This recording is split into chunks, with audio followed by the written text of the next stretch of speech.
think the event's particularly great because it brings together lots of firms under one roof, all in one focus, which is the evolution of digital technology. Good to always review how you do things and make sure you're still on the most efficient route. I get to network with lots of partners, see a lot of inspiration from customers.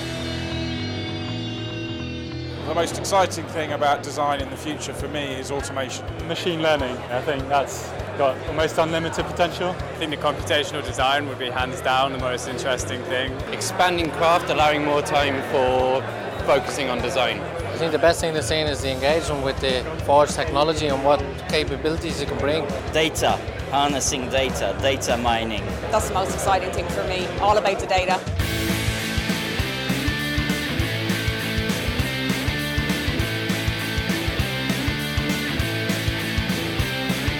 We're here to get inspired about what everyone's working on. We can make something new, something big. It was interesting to see where Autodesk is going to go. With Autodesk, it's now possible to fulfill your own imagination.